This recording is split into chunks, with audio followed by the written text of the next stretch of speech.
चलिए आज आप सबका फिर से हमारे जीएसपी ऑनलाइन स्टडी चैनल पर स्वागत है। और आज आप एक नए टॉपिक केमिस्ट्री में जो सॉल्यूशन चैप्टर चल रहा था उसका नया टॉपिक, उसमें एक जैसे आपने मोलैरिटी पढ़ ली थी। क्या पढ़ ली थी? मोलैरिटी।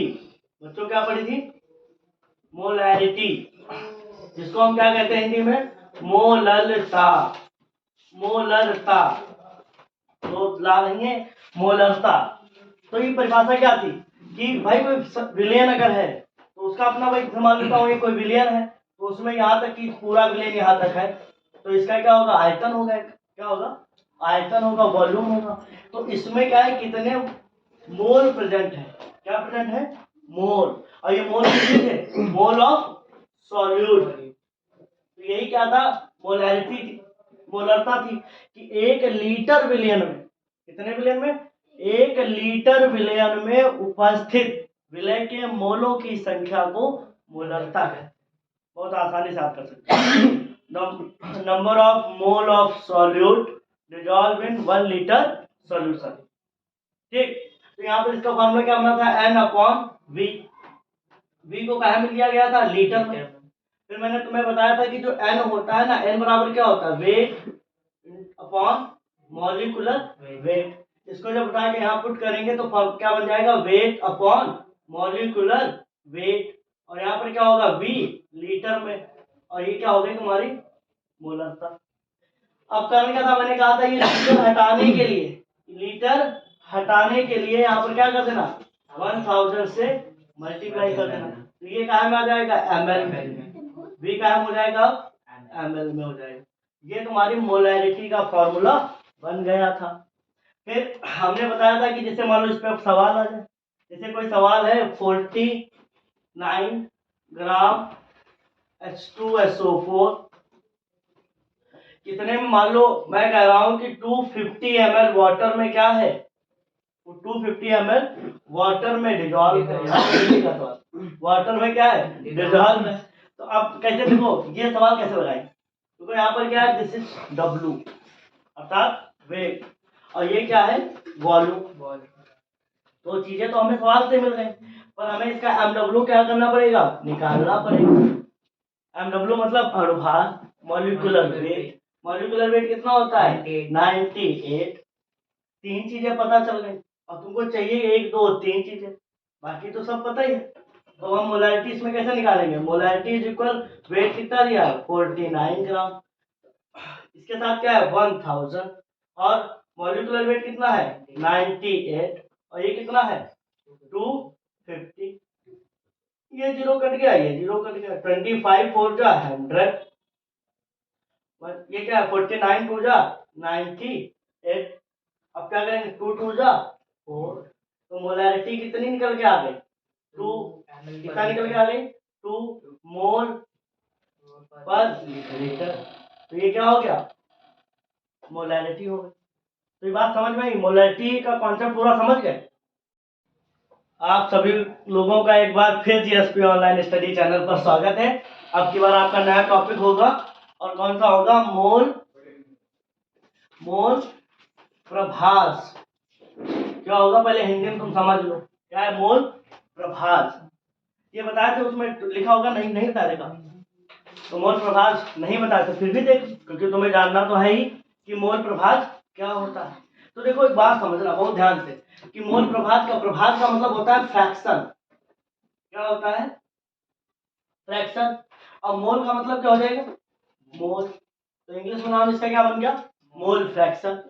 अब सुनना इधर, मैं मोल फ्रैक्शन की जब हम बात कर रहे हैं तो कोई भी सॉल्यूशन अगर है, मान लो हमने क्या करा, कोई सॉल्यूशन बनाया। एक सॉल्यूशन क्या होता है? एक ए होता है और उसमें क्या है? बी। ए क्या है? सॉल्यूट है, और दूसरा क्या है? सॉल्वेंट है। भाई एक सॉल्यूशन में दो ही चीज तो है, एक सॉल्यूट है, दूसरा सॉल्वेंट है, एक विलय है और एक विलायक है। तो अब इसके अपने मोल होंगे तो हम इसको काहे लिख देंगे? स्मॉल एल से। इसके मोल को काहे लिखेंगे? Small L. और इसके मोल को काहे लिखेंगे हम? कैपिटल। तो अर्थात विलय और विलायक, सॉल्यूट और सॉल्वेंट, दोनों के मोल होते हैं, और उनका क्या होता है? दोनों का मोल फ्रैक्शन होता है। जैसे हमने क्या किया, बात समझिएगा। मोल फ्रैक्शन क्या है? 2 है। एक किसका है? विलय का मोल प्रभाज। क्या होता है? विलय का मोल प्रभाज अर्थात मोल फ्रैक्शन ऑफ सॉल्यूट। तो मोल फ्रैक्शन ऑफ सॉल्यूट की जब हम बात करेंगे तो हम क्या करेंगे, लाइन खींच लेंगे। विलयन में क्या दो चीजें हैं, मान लो विलय के मोल, ऊपर क्या हो गए भाई विलय है तो ऊपर लिख दिया मैंने क्या विलय के मोल, और नीचे क्या हो गए total mole, capital N plus small.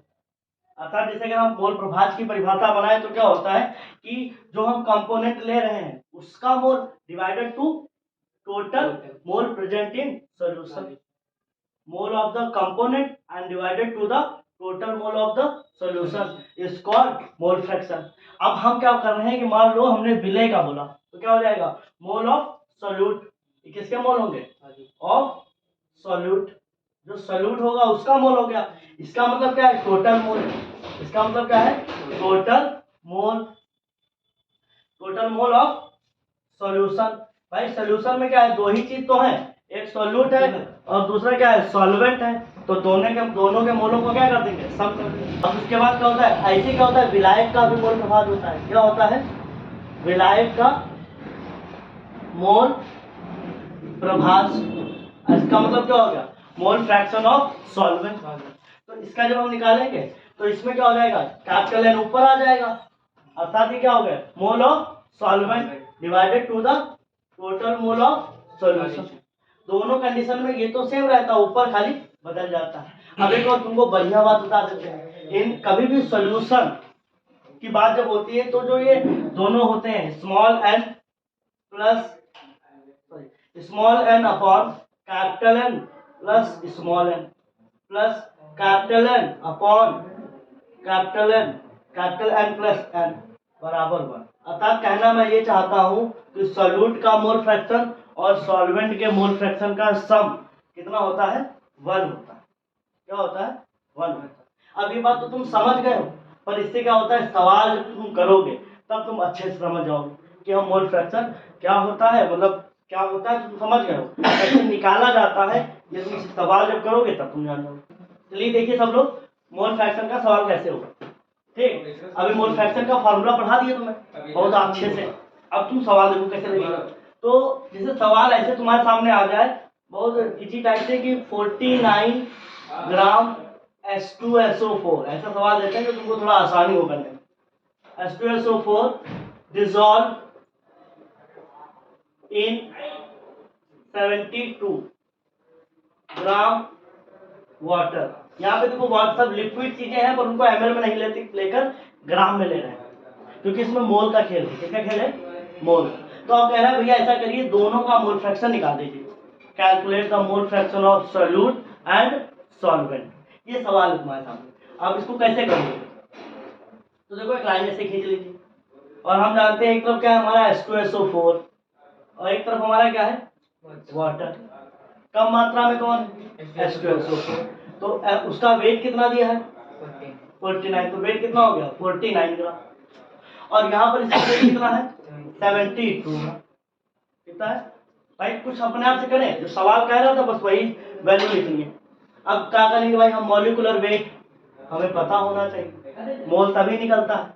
तो मॉलिक्यूलर वेट जब H2SO4 का निकालेंगे बहुत बार तुम निकाल चुके हो 98 आएगा, कितना आएगा 98 आएगा, कितना होगा 98। अब यहाँ पर भी आ जाइए मॉलिक्यूलर वेट इसका निकालोगे तो वाटर है, समझ लो सब बातें कुछ ऐसी समझ नहीं आ रही, तो ये मॉलिक्यूलर वेट कितना होगा 18। तो अभी जब तुम वेट अपॉन मॉलिक्यूलर वेट यही क्या होता है मोल होता है, क्या होता है वेट अपॉन मॉलिक्यूलर वेट। तो हमने वेट कितना डाल दिया 49, मॉलिक्यूलर वेट कितना 98, कट गया कितनी बार गया 2 बार, 1/2, 1/2 को क्या लिखेंगे 0.5। अब ये भी नहीं समझो ऐसे कर लो कोई दिक्कत नहीं है भाई, देखो तुम्हें समझ आना चाहिए 2 5 का 10, ऐसा नहीं है कि हम तुमको बता रहे हैं जबरदस्ती कुछ नहीं, एकदम ऐसे नॉर्मल। ये हमारा स्मॉल वेट कितना है 72, मॉलिक्यूलर वेट कितना है 80, कितनी बार जाएगा 4 टाइम, तो कैपिटल एन कितना निकल के आ गया 4। बस अगर तुम अब ये इतना निकाल लिए तो यहाँ पर क्या निकालोगे मोल फ्रैक्शन आ जाओ, किस पे आ जाओगे मोल फ्रैक्शन निकालने के लिए पहले तुम्हें काम क्या करना है मोल निकालने, मोल फ्रैक्शन निकालने के लिए पहले क्या निकालना होता है मोल, पहले सॉल्यूट का मोल फिर सॉल्वेंट का मोल। 20% एथिल ग्लाइकॉल का सोल्यूशन है, इसका एथिल ग्लाइकॉल का सोल्यूशन है 20%, और कह रहा है उसका क्या निकाल दीजिए, मोल फ्रैक्शन निकाल दीजिए। ठीक, तो एक बात समझिए, परसेंटेज की बात करिए, 20% मैंने कहा था, 20% एथिल ग्लाइकॉल का सोल्यूशन है। तो पहली बात समझो, दो चीजें हैं इसमें, एक क्या है एथिल ग्लाइकॉल, और दूसरा क्या है इसमें, वाटर है। दूसरा क्या है, वाटर है। अब देखो एथिल ग्लाइकॉल क्या होता है, CH2 फिजिक्स पढ़ियो। CS2। अब देखो एथिल 20% एथिल ग्लाइकॉल का सोल्यूशन है और उसका मोल फ्रैक्शन निकालना है।